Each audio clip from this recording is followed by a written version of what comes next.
하나님께서 오늘 우리에게 주시는 말씀은 히브리서 12장 14절부터 29절까지 말씀입니다. 신약성경 367페이지 히브리서 12장 14절부터 마지막 절 29절까지입니다. 교독해서 읽고 29절 말씀은 함께 읽도록 하겠습니다. 히브리서 12장 14절부터 29절 말씀, 제가 14절 말씀을 먼저 읽도록 하겠습니다. 모든 사람과 더불어 화평함과 거룩함을 따르라. 이것이 없이는 아무도 주를 보지 못하리라.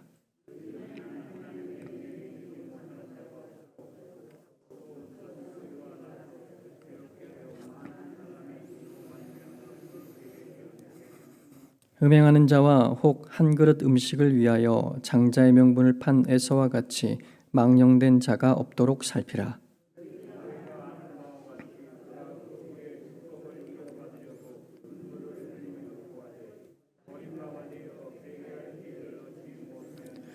너희는 만질 수 있고 불이 붙는 산과 침침한 흑암과 폭풍과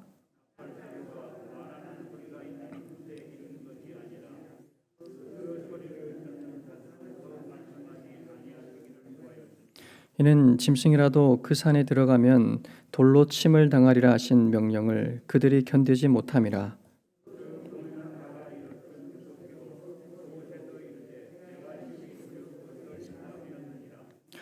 그러나 너희가 이른 곳은 시온산과 살아계신 하나님의 도성인 하늘의 예루살렘과 천만 천사와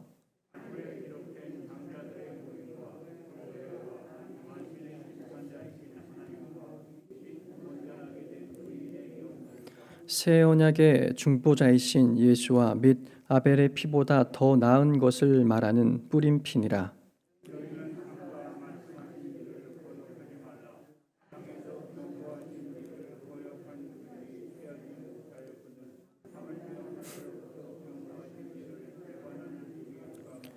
그때에는 그 소리가 땅을 진동하였거니와 이제는 약속하여 이르시되 내가 또 한 번 땅만 아니라 하늘도 진동하리라 하셨느니라.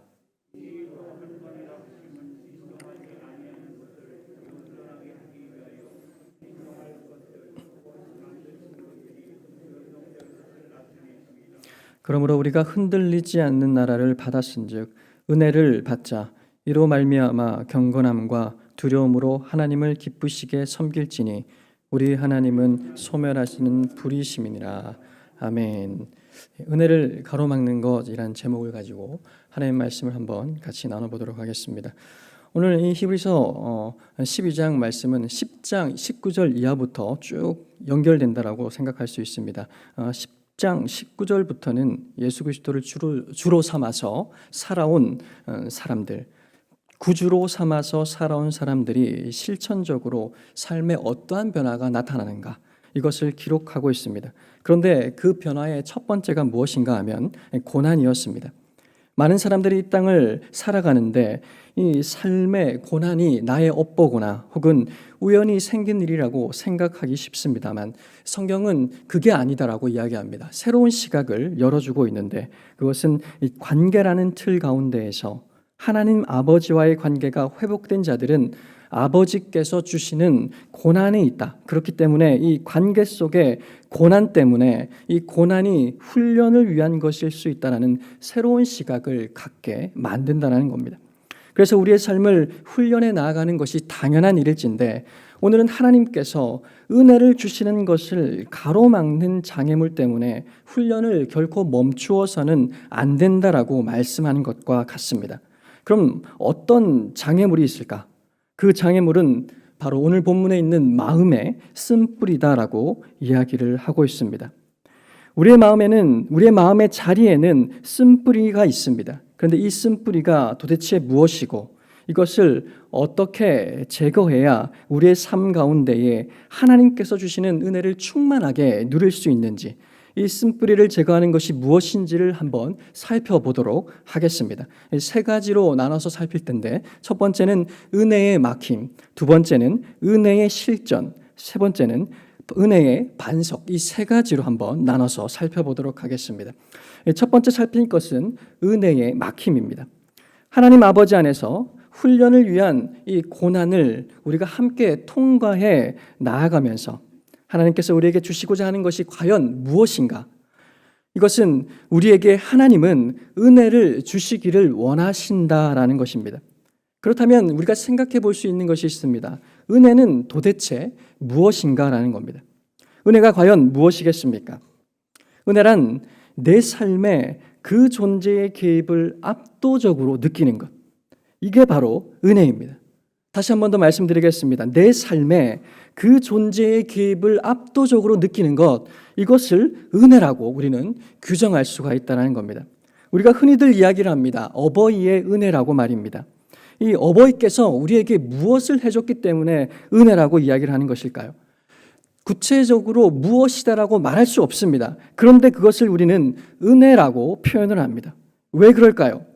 압도적으로 그 존재가 내 삶 가운데에 개입했다라는 것. 이것을 어떻게 표현할 길이 없기 때문에 은혜라고 말하는 것입니다. 스승의 은혜라고 이야기를 합니다. 왜 그렇게 이야기할까요? 스승이 무엇을 해주었을까요? 한마디로 규정할 수가 없습니다. 그게 뭐라고 표현되지 않기 때문에 스승의 은혜다라고 이야기합니다. 그 스승이 존재가 내 삶에 압도적으로 영향을 미쳐서 개입했기 때문에 그것을 은혜다라고 말할 수가 있는 것입니다. 그렇기에 하나님의 은혜도 마찬가지입니다. 하나님을 내 삶에 압도적으로 느끼는 것, 하나님께로부터 무엇을 받았든지, 무엇을 느꼈든지, 무엇을 배우든지 이게 하나님이다. 이 하나님께서 내 삶에 지금 강하게 거절할 수 없게 개입하고 계신다. 이것을 경험하는 것, 이것을 하나님의 은혜다라고 말할 수가 있는 것입니다. 이 은혜를 우리의 삶 가운데에 구석구석 누리기를 원하는 것, 이게 바로 하나님 아버지의 마음인 것입니다. 그러나 아무리 열심히 노력한다라고 해서, 그것을 사모한다라고 해서 이 삶 가운데에 은혜를 가로막는 요소가 있다면 그게 신앙의 훈련이든 믿음의 삶이든 은혜를 누리는 것은 결코 될 수가 없습니다. 그래서 이 가로막는 것들, 이것들을 치워버려야 합니다. 그러면 이 은혜를 가로막는 장애물은 무엇일까요? 그것을 오늘 본문은 마음의 쓴뿌리다라고 이야기를 하고 있습니다. 그리고 이 쓴뿌리를 제거해야 될 것을 말씀하는데 오늘 본문 15절 말씀을 한번 보시기 바랍니다. 15절을 우리 한 번 더 읽어보도록 하겠습니다. 15절입니다. 시작.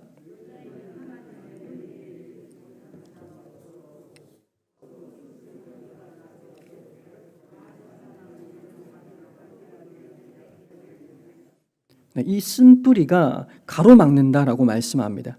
그리고 하나님께서는 이것을 빼주시길 원하고 이 쓴뿌리가 제거되어야만 하나님의 압도적인 은혜를 얻을 수가 있다라고 우리는 말씀할 수가 있는 겁니다. 그렇다면 도대체 이 쓴뿌리는 무엇일까요? 무엇을 뽑아야 된다는 것일까요? 우리는 이것을 잘 이해할 수 없습니다. 그런데 성경은 이것을 우리에게 말해주고 있습니다. 신명기 29장 말씀에 보시면 거기에 어떠한 의미로 쓴뿌리가 기록되어 있는지 명확하게 하나님께서 이것을 제거해야 된다라고 말씀하고 있습니다. 신명기 29장 18절에서 19절 말씀에는 이렇게 기록하고 있습니다. 제가 읽어드리도록 하겠습니다. 너희 중에 독초와 쑥의 뿌리가 너희 중에 생겨서 심중에 스스로 복을 빌어 이르기를 내가 내 마음이 완악하여 젖은 것과 마른 것이 멸망할지라도 내게는 평안이 있으리라 할까 함이라. 이 본문이 제대로 이해가 되지 않습니다. 그런데 이것을 좀 더 풀어서 설명해 보면 내 앞에서 이게 먼저 그것 전에 신명기 29장 18절 19절 말씀 전에 하나님께서 28장 29절 이하의 말씀 가운데에서 너희가 내 앞에서 순종하면 내가 복을 주겠다라고 말씀하셨습니다. 그리고 잘못 행동하면 저주하겠다라고 말씀하셨습니다. 너희들의 삶이 풀리지 않을 것이다라고 세세하게 언약의 복과 저주를 설명해 주셨습니다. 이 설명을 들은 사람들의 이야기가 바로 29장 18절 19절의 이야기입니다. 그런데 스스로 축복하면서 뭐라고 그러고 있습니까? 나는 괜찮다라고 이야기하는 것입니다. 나는 지금 내가 하고 싶은 대로 살아도 괜찮을 거야 라고 하는 그 마음의 고집을 신명기 29장 18절 19절 말씀에 이야기를 하고 있는 겁니다. 이 고집, 이것이 바로 마음의 쓴뿌리라는 것입니다. 그래서 내 길에 대한 고집, 내 방향에 대한 고집, 내 생각에 대한 고집, 이 고집을 가지고 있으면 망하게 될 것이다 라는 것을 말씀하는 것과 같습니다. 그래서 신명기 29장 19절 말씀을 좀 더 쉽게 번역하면 이렇게 이야기할 수 있습니다. 스스로 축복하여 이르기를 내 마음이 고집스러워도 나는 괜찮을 거라고 생각하는 그 마음 때문에 너는 젖은 땅과 마른 땅 두 곳에서 모두 재앙을 맞이하게 될 것이다. 쉽게 이야기하면 내 길을 가도 괜찮을 거야.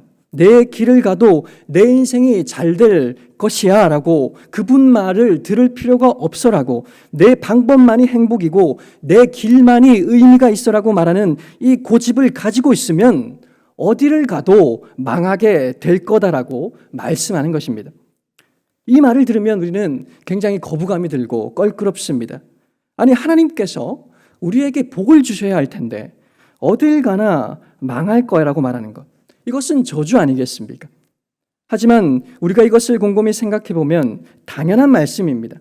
우리가 우리의 마음에 고집을 가지고 있으면 하나님께서 주시고자 하시는 이 은혜를 가로막아서 가는 길마다 재앙이 될 것이다 라고 말씀하는 것입니다.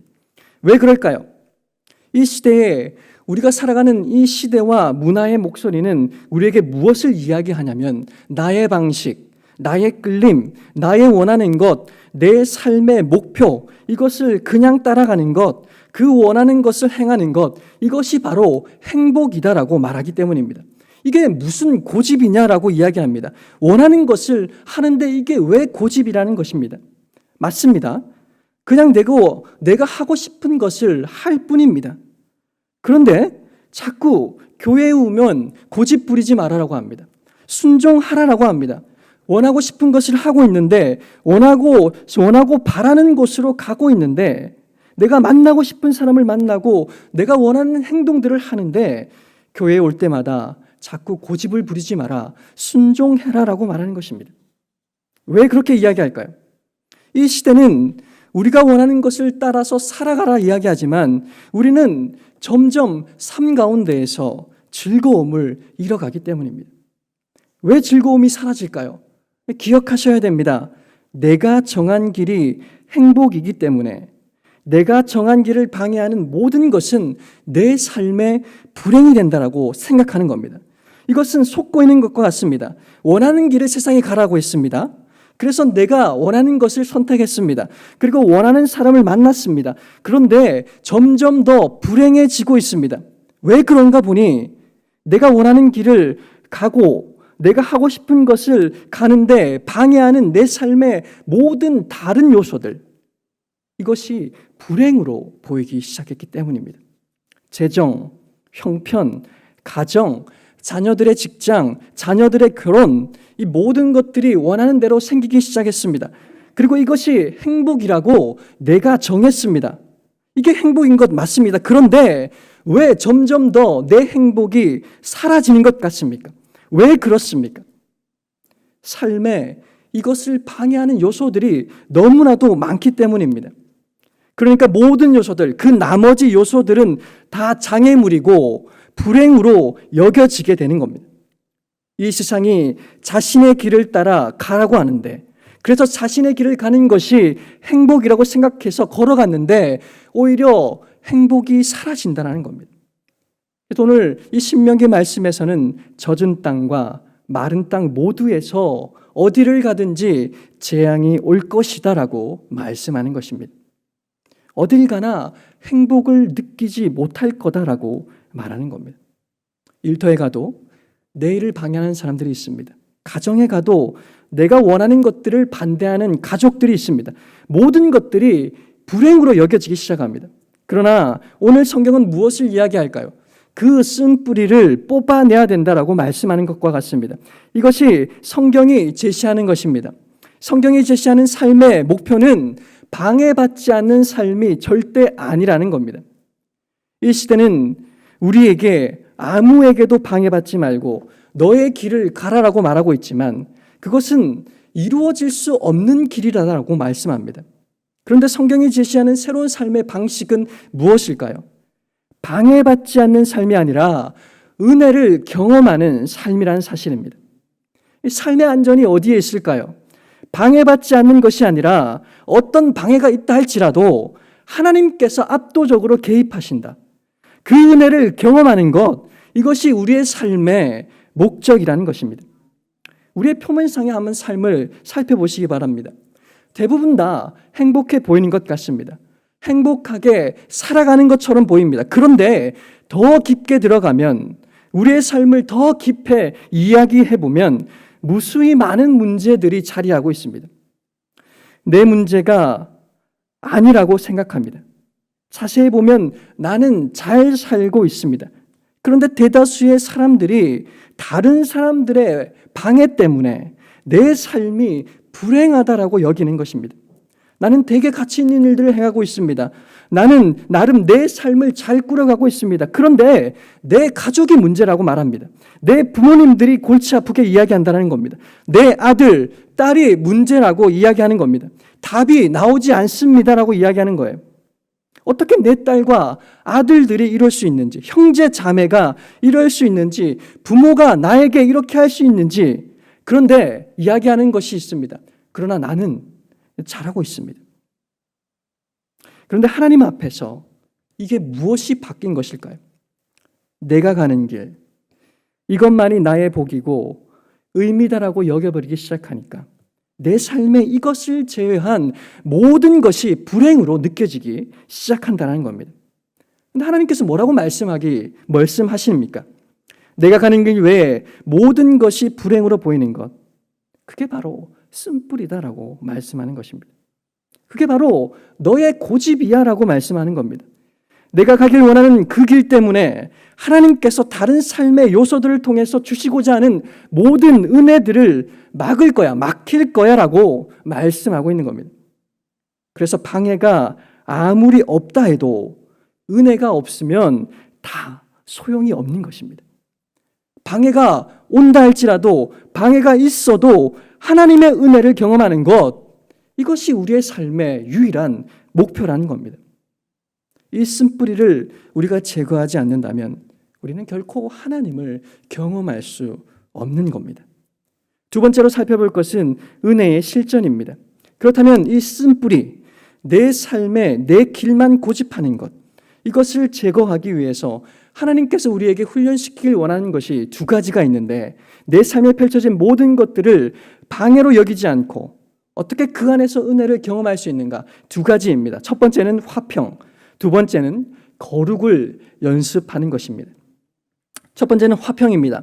오늘 본문 가운데에는 자칫 생뚱맞아 보이는 이야기가 등장하는데, 그게 바로 오늘 14절의 말씀입니다. 은혜를 받고 싶으면 모든 사람과 더불어 화평하라라고 말씀합니다. 자, 14절을 우리 한번 함께 읽어보도록 하겠습니다. 히브리서 12장 14절 말씀입니다. 같이 읽겠습니다. 시작.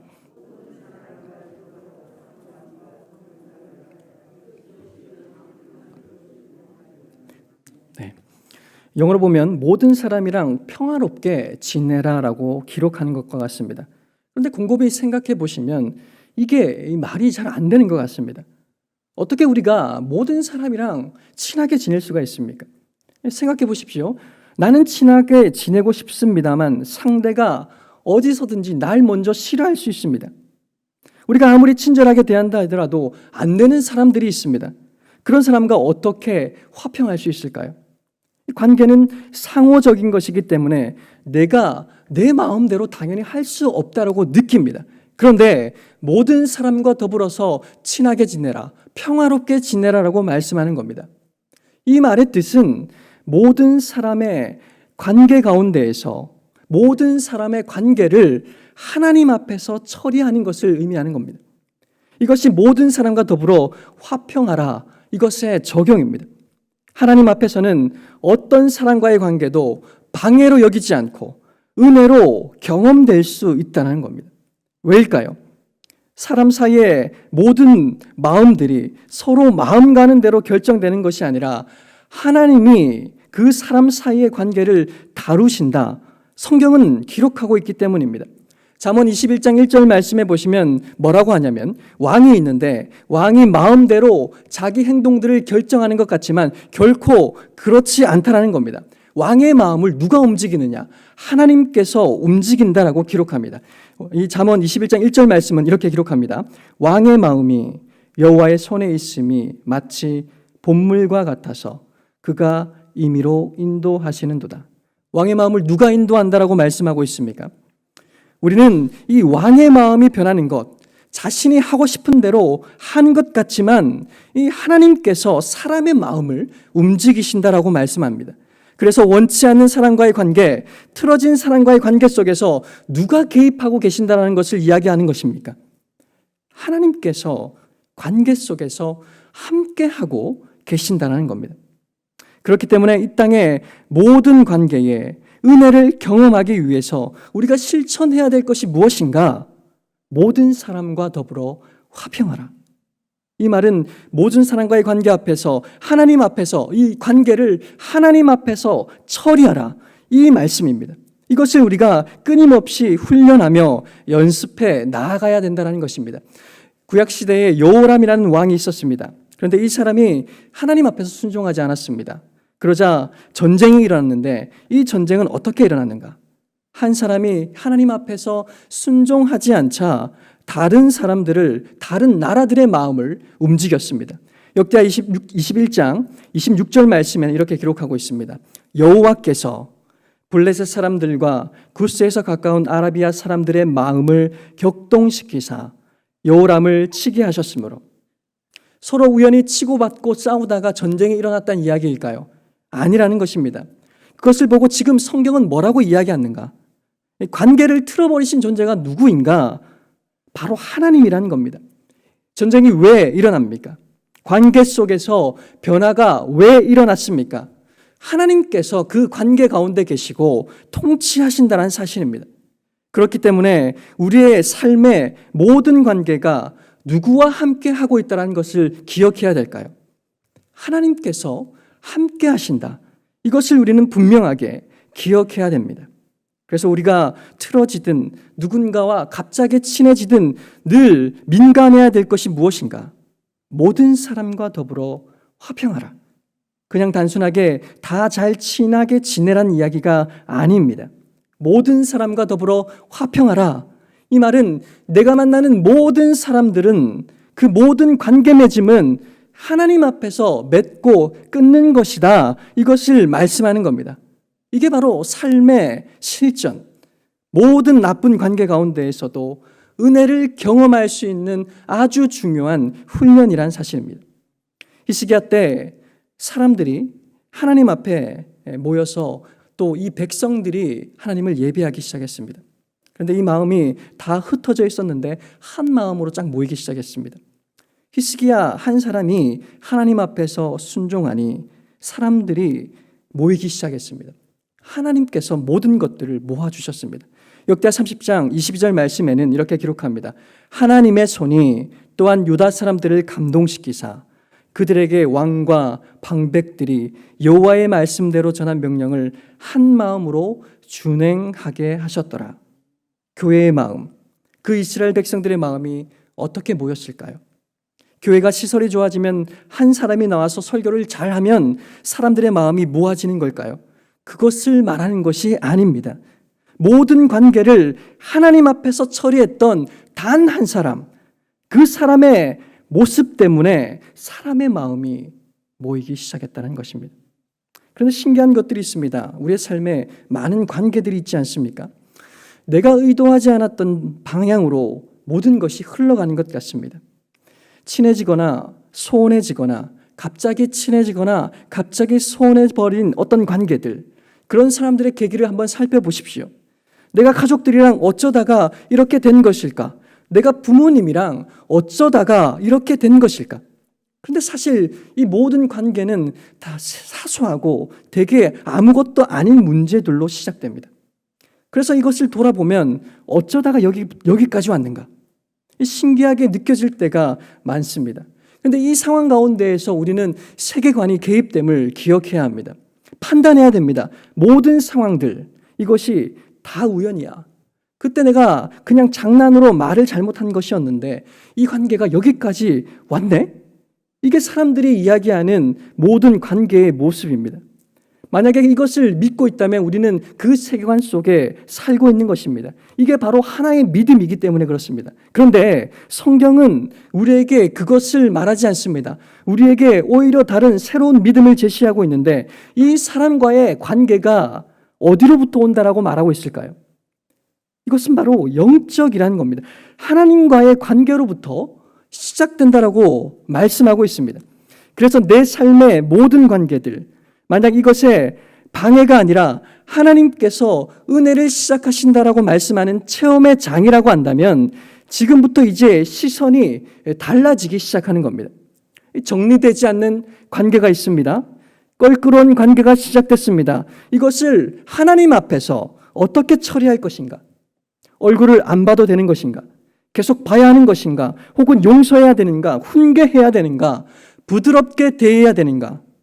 이 모든 관계 가운데에서 저 사람은 방해고 저 사람은 날 방해하는 사람, 이게 아니라 하나님의 뜻을 행할 때 방해가 아니라 은혜를 경험하게 된다는 사실을 우리는 기억해야 된다는 것입니다.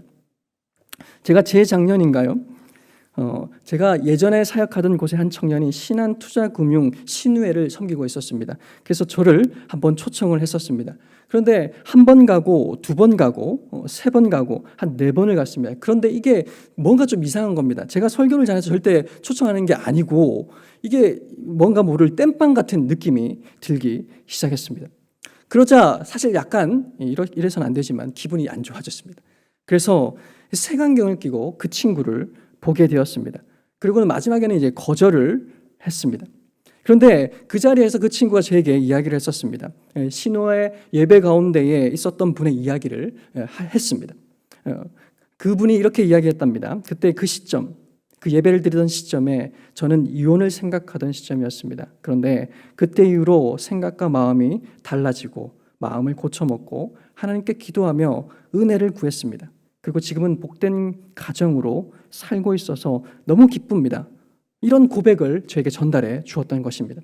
제가 이것을 들으면서 저는 모든 사람과 더불어 화평하라, 이 말이 무엇인지 한 번 더 깨닫게 되었습니다.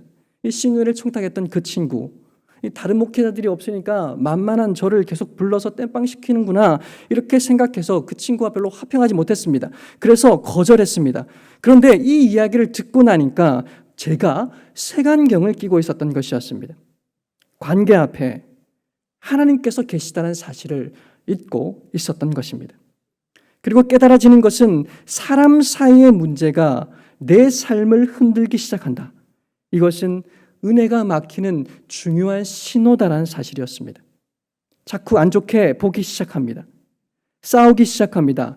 색안경을 끼기 시작합니다. 하나님 앞에서 이것들을 다뤄야지라고 생각되지가 않습니다. 그것은 바로 하나님의 은혜가 떨어져 가고 있는 것입니다. 그 사람 때문에 생기는 문제를 하나님 앞에서 풀어야 되겠다, 이렇게 생각이 들기 시작하는 것, 이것이 우리가 해본 생각의 방식일까요? 한 번도 용서나 먼저 말을 걸어본 방식이 우리의 방식이 아니었습니다. 그렇지만 주님 앞에서 은혜를 받은 자로서 내가 행해야 된다, 하나님 앞에서 관계를 처리해야 된다, 이 마음이 막 드는 것, 이것이 바로 하나님의 은혜를 경험하는 길이라는 사실입니다. 모든 사람과 더불어 화평하는 것, 이것이 바로 하나님 앞에서 관계를 처리하는 것이고, 이것이 방해가 아닌 삶의 은혜를 경험하는 우리의 실존이 될 수 있다는 것입니다. 두 번째는 하나님의 사람들은 거룩해야 된다라고 말할 수 있습니다. 거룩이 무엇일까요? 그것은 바로 영적인 가치를 우선시하는 것입니다. 오늘 히브리서 12장 14절부터 16절 말씀을 한번 보시기 바랍니다. 같이 한번 읽어보도록 하겠습니다. 히브리서 12장 14절 16절까지 말씀을 우리 같이 읽겠습니다. 같이 읽습니다. 시작.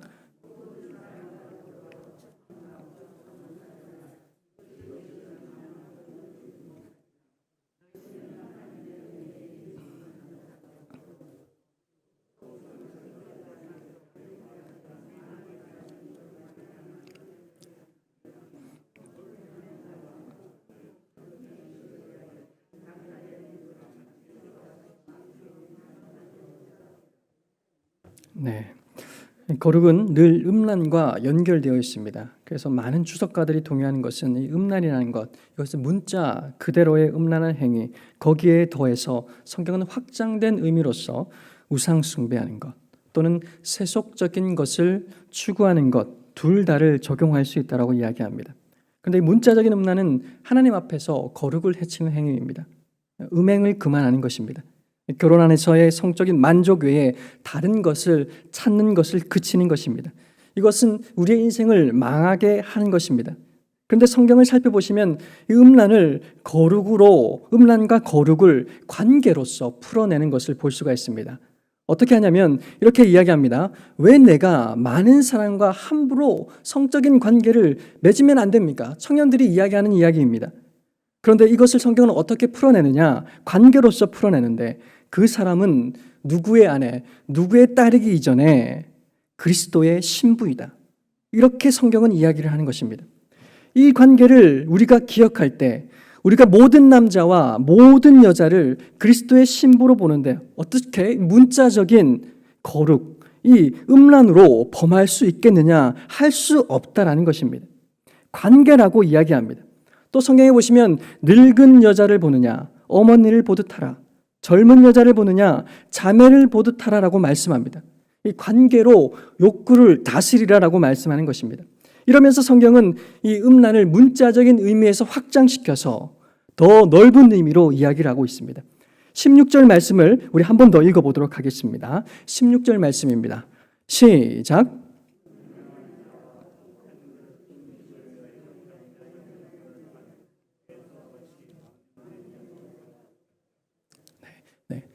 망령된 자가 없도록 하라라고 말씀하고 있습니다. 이 망령되다는 뜻이 무엇일까요?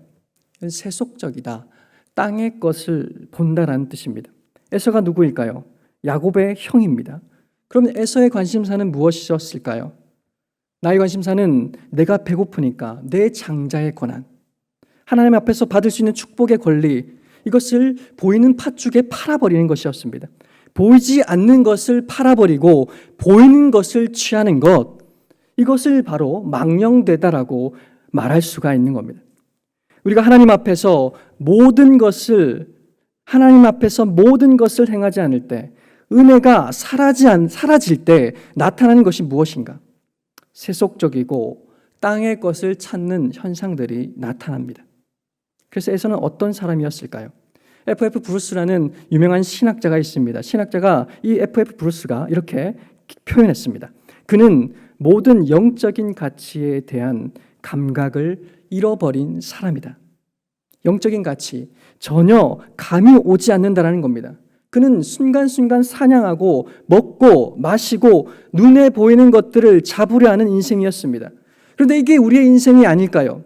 우리가 제일 원하는 것이 무엇입니까? 먹고 마시고 장가가고, 우리의 관심사가 과연 무엇일까요? 돈벌이일까요? 얼마나 벌고 어떻게 벌어야 합니까? 어떻게 잘 살 수가 있습니까? 그것 외에 영적으로 아무것도 보이지 않는 인생이었다는 겁니다. 그렇기에 저와 여러분이 문자적이든 확장적이든 음란하게 살아가면서도, 망령되이 살아가면서도 예배에는 나올 수가 있습니다. 그리고 그냥 돈이 많은 사람, 내 마음에 드는 사람, 그런 사람들과 결혼하고 만나며 살면서도 방해가 없을 수도 있습니다. 그런데도 은혜와 하나님의 임재는 경험할 수 없을 것입니다. 방해가 없지만 은혜도 같이 없다라는 것입니다. 여러분, 이게 무서운 것입니다. 우리가 아둥바둥하면서 살아갑니다. 점점 돈을 위해서 일을 하며 세상 즐거움을 누리며 살아갑니다. 그런데 그 가운데에 은혜는 사라져 버렸습니다. 정말 방해가 없습니다. 돈도 많아집니다. 편해집니다. 그러면서 예배도 나올 수가 있습니다. 그런데 제일 중요한 하나님의 은혜가 느껴지지 않습니다. 거룩은 영적인 것이기 때문입니다. 영적인 가치를 중요하게 여겨야 되는 것입니다. 성령의 열매, 너무나도 중요하게 여기는 것 아닙니까? 사랑, 희락, 화평, 오래 참음, 자비, 양선, 충성, 온유, 절제. 그런데 잘 생각해 보십시오. 이것은 어느 것 하나 눈에 보이지 않는 것입니다. 우리가 자신의 일들을 하면서 충성을 생각하실까요? 온유, 절제를 생각하실까요? 이 영적인 가치를 우선시할 때 거룩함 속에서 하나님의 은혜를 경험할 수 있게 되는 것입니다. 마지막 세 번째로 은혜의 감사입니다. 이렇게 살지 못하면 은혜가 막힐 것이다. 너희는 저주를 받을 것이다. 이렇게 위협하고 끝나야 할 텐데, 그런데 나오는 게 무엇이냐? 오늘 본문 20절부터 뭐가 나오냐면, 은혜를 안 받으면, 하나님 앞에서 제대로 서지 않으면 저주를 받는다. 모세가 얼마나 하나님 앞에서 두려워했는지 아느냐? 우리를 이렇게 위협하고 있습니다. 20절 말씀, 21절 말씀 우리 같이 읽겠습니다. 20절, 21절입니다. 함께 읽겠습니다. 시작.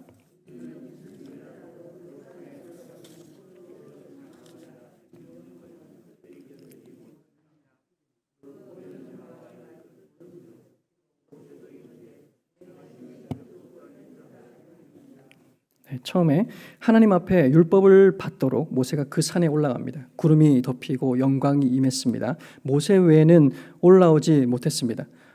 아무도 하나님 앞에서 범접하는 순간 다 죽는다라고 말씀하셨습니다. 그래서 두렵고 떨려서 더 이상 이 일들이 진행되지 않기를 바랄 정도로 하나님 앞에서 이 거룩함은 너무나도 무서운 것이었습니다. 그러면 그 다음에 우리한테도 마찬가지로 이야기를 해야 될 것입니다. 위협해야 됩니다. 너희들 이렇게 하면 너희들도 두렵고 떨린 가운데에서 위협을 당할 것이다. 이렇게 끝내야 되는데 우리는 이미 흔들리지 않는 그 은혜를 영원히 소유하고 있다라고 말씀하고 있다는 겁니다. 너희도 함부로 살면 은혜가 끊어지고 죽을 거야 라고 이야기해야 되는데 그런 이야기가 아니라는 겁니다. 28절 말씀 우리 한번 보시기 바랍니다. 함께 읽겠습니다. 28절입니다. 시작.